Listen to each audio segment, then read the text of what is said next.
दोस्तों, आज ये सीएमडी योगशाला का शुरुआत करने के लिए मान साहब ने मुझे आज यहाँ पे आमंत्रित किया। मैं आज बहुत बहुत बहुत खुश हूँ। ये एक नया एक्सपेरिमेंट हम लोगों ने दिल्ली में शुरू किया था। दिल्ली के अंदर गवर्नेंस में बहुत नए नए प्रयोग किए जा रहे हैं। शिक्षा के क्षेत्र में, स्वास्थ्य के क्षेत्र में, बिजली के क्षेत्र में, पानी के क्षेत्र में, इंफ्रास्ट्रक्चर के क्षेत्र में, सेहत के क्षेत्र में नए नए प्रयोग किए जा रहे हैं और उसमें कई सारे ऐसे प्रयोग हैं जिसमें बहुत अच्छी सफलता मिलती जा रही है।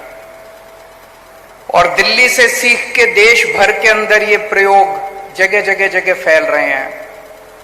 उसी में एक प्रयोग था लोगों को योगा कराने का। तो आज पंजाब के अंदर सीएमडी योगशाला का उद्घाटन किया जा रहा है। अगर आप 25 लोग कहीं भी इकट्ठे होकर योगा करना चाहते हैं, 25 लोग, अगर 4-5 लोग होंगे और उसके लिए टीचर भेजना तो महंगा पड़ेगा सरकार को, तो अगर आप 25 लोग मिलके अपने मोहल्ले के अंदर, कॉलोनी के अंदर अगर 25 लोग मिलके योगा करना चाहते हैं, तो ये जो आज फोन नंबर जारी किया जा रहा है, इस फोन नंबर पे एक मिस कॉल करो और वहां पे अपना एड्रेस वगैरह लिखवा दो, नंबर लिखवा दो। पंजाब सरकार आपको फ्री में योगा टीचर प्रोवाइड करेगी। डेली सुबह आके टीचर आपकी सुविधा के अनुसार, जितने बजे आपको सुविधा होगी उतने बजे पंजाब सरकार से एक टीचर आके आपको फ्री में योगा सिखाएंगे। ये आज पहला फेज है। केवल 4 शहरों में आज शुरू कर रहे हैं। फगवाड़ा, पटियाला, अमृतसर, लुधियाना। एम आई राइट? इन 4 शहरों में आज से शुरू कर रहे हैं। थोड़े दिन के बाद जब यहां पे स्टेबलाइज हो जाएगा, इससे जो सीखने को मिलेगा, उसके बाद धीरे करके पूरे पंजाब में, हर पिंड में, हर गली में, हर मोहल्ले में पंजाब के 3 करोड़ लोगों को योगा करवाएंगे, फ्री में योगा करवाएंगे।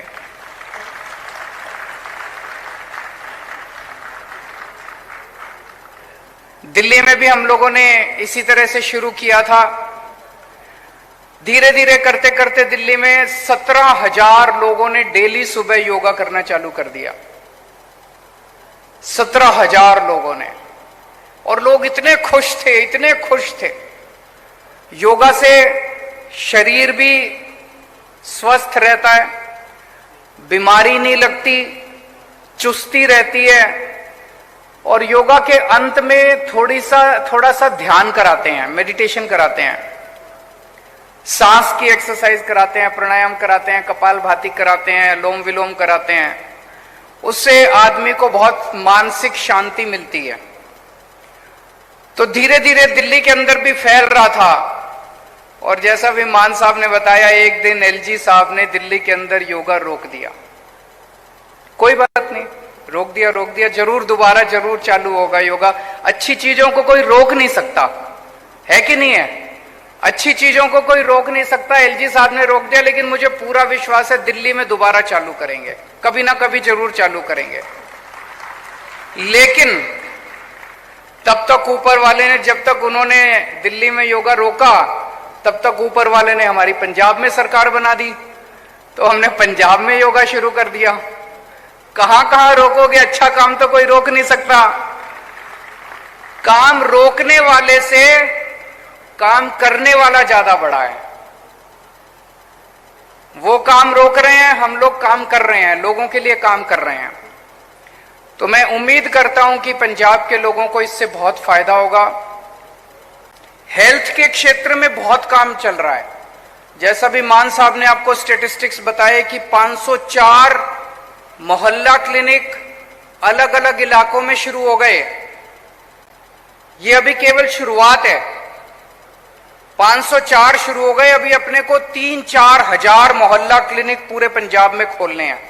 हर पिंड में मोहल्ला क्लिनिक होगा, गली मोहल्ले में मोहल्ला क्लिनिक होगा।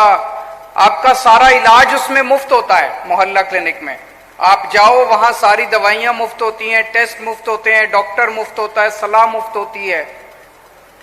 लेकिन हम चाहते हैं आपको मोहल्ला क्लिनिक जाने की जरूरत ही ना पड़े। हम क्यों बीमार हों? मोहल्ला क्लिनिक तो तब जाएंगे ना जब बीमार होंगे। हमें अगर योगा रोज करेंगे तो बीमार ही नहीं होंगे, और अगर बीमार नहीं होंगे तो मोहल्ला क्लिनिक जाने की जरूरत नहीं पड़ेगी। तो पहली चीज हम कोशिश ये करेंगे कि आप स्वस्थ रहें, खुश रहें, आपका पूरा परिवार स्वस्थ रहे, खुश रहे, आप बीमारी ना पड़े। लेकिन बीमारी का क्या पता, वो जिंदगी है, कभी भी बीमारी आ सकती है। अगर बीमारी आई तो आपकी अब ईमानदार सरकार है पंजाब के अंदर। वो सरकार आपके लिए जगह जगह मोहल्ला क्लिनिक भी खोल रही है, और आपकी सरकार जितने अस्पताल है, सारे सरकारी अस्पताल, उनको भी बहुत अच्छा किया जा रहा है धीरे धीरे, ताकि मोहल्ला क्लिनिक में तो छोटी छोटी बीमारियों का इलाज होता है।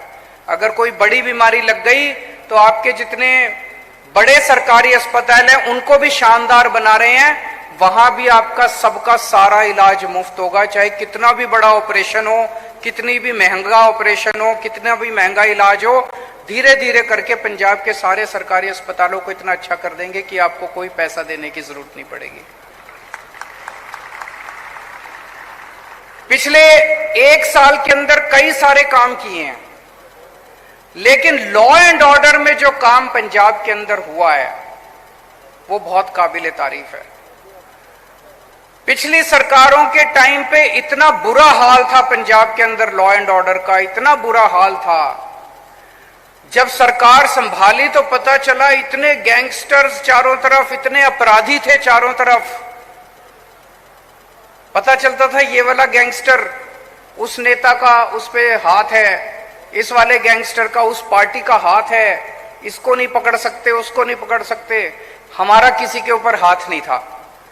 एक एक करके सभी गैंगस्टर्स को एक एक करके सबको पकड़ पकड़ के जेल में डाला गया।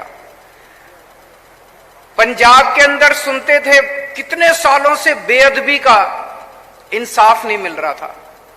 सुनते थे कि बहुत बड़े बड़े लोग उसमें शामिल हैं, चालान पेश नहीं किए जा रहे थे। हमारा किसी से कोई संबंध नहीं था। सरकार आने के बाद जो एसआईटी बनी थी उस एसआईटी को पूरा खुली छूट दी गई, और मुझे बेहद खुशी है कि उन्होंने जितने बड़े नाम थे उन सारे नामों को डाल के और कोर्ट के अंदर चालान पेश कर दिया है। अब आगे की कार्रवाई चल रही है बिना किसी भय के, बिना किसी इंटरफेरेंस के।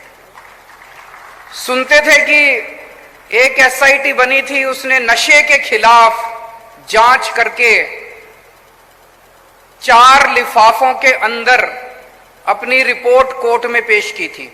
उसको 7 साल हो गए थे, उन 8 साल हो गए थे।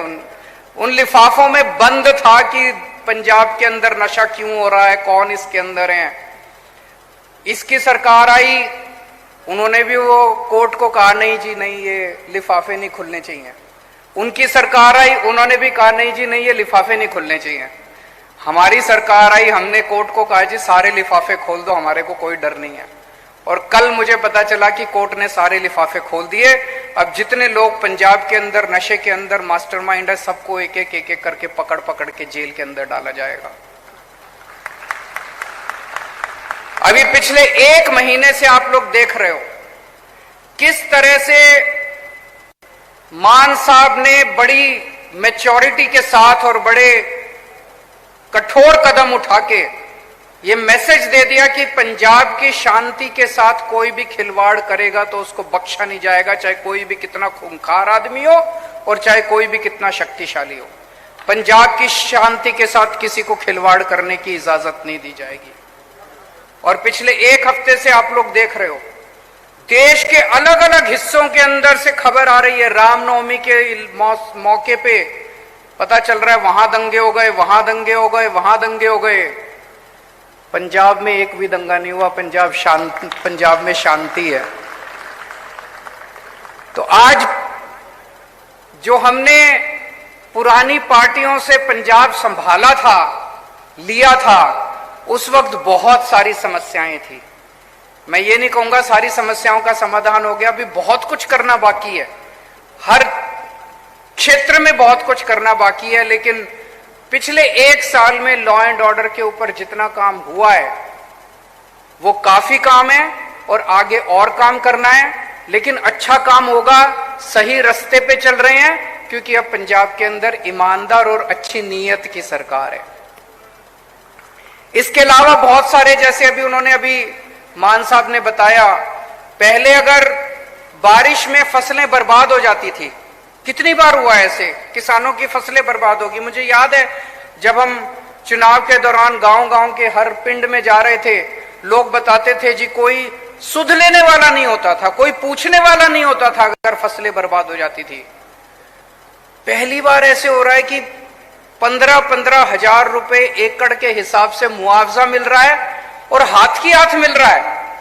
पहले तो होता था ऐलान कर देते थे, ऐलान करने के बाद चेक नहीं मिलता था, चेक मिलता था तो पैसे नहीं आते थे, कई कई साल बीत जाते थे, फसल बर्बाद हुई 3 साल पहले, आज तक चेक नहीं मिला।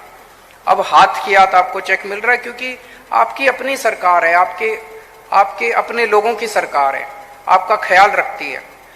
उसी तरह से शिक्षा के क्षेत्र में बिजली मुफ्त हो गई है, लगभग 80% से ज्यादा पंजाब के लोगों की बिजली मुफ्त हो गई है। पहले जितने चुनावी वादे होते थे वो आखिरी साल में याद आते थे, हमने एक चुनावी वादा अपना तुरंत हमने चालू करना, इंप्लीमेंट करना चालू कर दिया। अभी मैं मान साहब को सुन रहा था, जिस तरह से, जिस भावना के साथ और जिस तरह से उन्होंने अपनी बातें रखी, खासकर युवाओं के लिए, वो बहुत ही दिल को छूने वाली थी। ये बातें बनावटी नहीं हो सकती, ये बातें कोई ऐसा आदमी नहीं कर सकता जिसके माँ बाप बहुत बड़े पहले से पॉलिटिशियन थे, उनके बच्चे पॉलिटिशियन बन गए, फिर उनके बच्चे पॉलिटिशियन बन गए, कोई राजे महाराजे थे, उनके बच्चे पॉलिटिशियन बने। उनको क्या पता कि आम आदमी अपनी जिंदगी कैसे बिताता है। भगवंत मान एक आम छोटे से टीचर का बेटा है। भगवंत मान ने अपने बचपन में किसानी करी है, उसको पता है कि एक आम आदमी की जिंदगी कैसे जी जाती है। उसे पता है कि पंजाब के अंदर, एक पिंड के अंदर, जब एक आम आदमी अपने परिवार को पालता है तो उसको क्या क्या समस्याएं आती हैं। आम आदमी पार्टी युवाओं की पार्टी है, युवाओं के क्या क्या समस्याएं हैं, युवाओं के क्या क्या सपने हैं, जो बातें उन्होंने रखी। और मेरे से अभी आते टाइम हम लोग डिस्कस कर रहे थे कि ऐसा क्यों नहीं हो सकता कि हम बच्चों को, अपने युवाओं को बसें दे दें। एक बस के ऊपर उनका कहना था कि 4 बच्चे काम कर सकते हैं, एक बस का लाइसेंस दे देंगे, 4-4 बच्चों को दे देंगे, और बोले कितने हजार बच्चों को इस तरह से रोजगार मिल सकता है। अब अंग्रेजी में कहते हैं स्काई इज द लिमिट। मैं सभी युवाओं को कहना चाहता हूं कि आप सपने देखिए, बड़े सपने देखिए, और आपके साथ उन सपनों को पूरा करने के लिए आपका बड़ा भाई भगवंत मान यहां बैठा है, वो सारे सपने पूरे करेंगे। उन्होंने आपको एक बस चलाने से लेके और जोमेटो और फ्लिपकार्ट तक के सपने दिखाए हैं। आप सपने देखिए, वो सारे सपने पूरे करेंगे। आपके हाथ में, हम नहीं चाहते कि आपके हाथ में नशे की पुड़िया हो, हम नहीं चाहते कि आपके हाथ में गन हो, आपके हाथ में हम रोजगार देना चाहते हैं, आपके हाथ में हम किताब देना चाहते हैं, हम आपके हाथ में कलम देना चाहते हैं, हम आपके हाथ में विकास देना चाहते हैं। तो ये मौका है, ऊपर वाले ने बहुत अच्छा मौका हम लोगों को भेजा है कि एक ईमानदार सरकार आज पंजाब के अंदर है, दिन रात 24 घंटे काम कर रहे हैं। बस आपका इसी तरह से प्यार और आशीर्वाद मिलता रहे। और इस वक्त जितने लोग टीवी के ऊपर हमारा प्रोग्राम देख रहे हैं, सबको मैं कहना चाहता हूं 25-25 लोग इकट्ठे हो जाओ, इस मौके का फायदा उठाओ, योगा क्लासेस को ज्वाइन करो। मैं आपको एश्योर कर रहा हूं बहुत मजा आएगा। अभी शायद केवल सुबह शुरू कर रहे हैं, दिल्ली के अंदर हमने सुबह और शाम को शुरू कर दी थी। महिलाओं को सुबह दिक्कत होती थी, क्योंकि महिलाओं को अपने बच्चों को सवेरे सवेरे स्कूल भेजना होता है, हस्बैंड को भेजना होता है, तो महिलाएं शाम को किया करती थी, उनको सहूलियत। तो जो जहां जैसे चाहता था, जितने बजे, कोई कहे मेरे को इतने बजे क्लास करनी है, 25 लोग हैं, हम वहां पे उतने बजे क्लास कराएंगे। बहुत बहुत शुक्रिया।